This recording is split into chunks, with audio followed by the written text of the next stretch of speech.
రాజమౌళితో మహేష్ బాబు చేస్తున్న వారణాసి మూవీ 2027 మార్చిలో వస్తుంది. తర్వాత ఏంటి? ఈ ప్రశ్నకు మహేష్ దగ్గర 3 సమాధానాలున్నాయి. రాజమౌళి దగ్గర 3 ఆప్షన్స్ ఉన్నాయి. దర్శక ధీరుడి విషయానికి వస్తే ఎన్టీఆర్ మొదటి ఆప్షన్, రెబల్ స్టార్ ప్రభాస్ రెండో ఆప్షన్. ఈ ఇద్దరితో కలిసి మరో మల్టీ స్టారర్ తీస్తాడా, లేదంటే విడివిడిగా ప్రయోగాలతో దాడి చేస్తాడా అన్నది తెలియాలంటే ముందు వారణాసి షూటింగ్ కి గుమ్మడికాయ కొట్టాలి. 2030లో రెబల్ స్టార్ ప్రభాస్ తో రాజమౌళి సినిమా ఉండొచ్చన్న మాట వినిపిస్తోంది. ముందుగా ఎన్టీఆర్ తో 2027లో ఏదైనా ప్రాజెక్ట్ అనౌన్స్ కావచ్చని తెలుస్తుంది.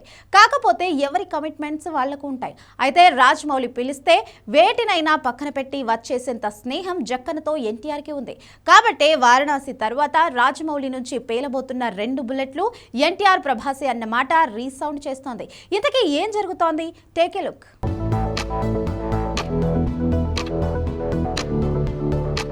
వారణాసి మూవీ జూన్ కల్లా షూటింగ్ పూర్తి చేసుకుంటుంది. ప్యాచ్ వర్క్, పోస్ట్ ప్రొడక్షన్ తో పాటు ప్రమోషన్ మాత్రమే పెండింగ్ ఉంటుంది. సో తర్వాత ఏంటి అన్న ప్రశ్నకు రాజమౌళి దగ్గర 2 ఆప్షన్స్ ఉన్నాయంటున్నారు. రాజమౌళి పిలిస్తే చేస్తున్న సినిమా పక్కన పెట్టి వచ్చేంత చనువు ఉన్న హీరో ఎన్టీఆర్.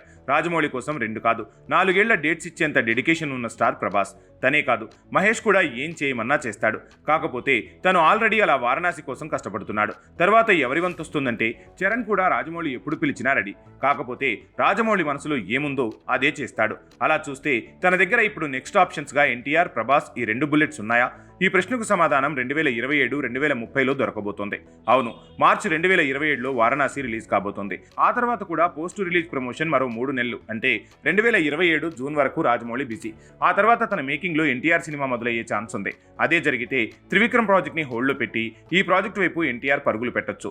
ఈలోపు డ్రాగన్ 2 భాగాలు, దేవర సీక్వెల్ పూర్తి చేయాలి. తను ప్లాన్ చేసుకున్న దాని ప్రకారం అది సాధ్యమే. ఎటొచ్చి త్రివిక్రమ్ మేకింగ్ లో పట్టాలెక్కాల్సిన గాడ్ ఆఫ్ వార్ ప్రాజెక్ట్ కి రాజమౌళి ఎఫెక్ట్ పడేలా ఉంది. అయితే వారణాసి తర్వాత 2 సినిమాలు తీసి ఆ తర్వాత తన dream project Mahabharatam franchise start చేయాలనుకుంటున్నాడట రాజమౌళి. అందుకే తన దగ్గర సిద్ధంగా ఉన్న 2 కథల్ని సాధ్యమైనంత వేగంగా పూర్తి చేయటమే కాదు, అవి మహాభారతం కంటెంట్కి కనెక్ట్ అయిన పాత్రలని తెలుస్తోంది. వాటితోనే తన డ్రీమ్ ప్రాజెక్ట్కి ఓ రకంగా గేట్లు తెరుచుకోబోతున్నాయి. అంటే అసలు మ్యాచ్కు ముందు ప్రాక్టీస్ మ్యాచ్ లాంటి హెవీ ప్రాజెక్టులు రాజమౌళి ప్లాన్ చేస్తున్నట్టు.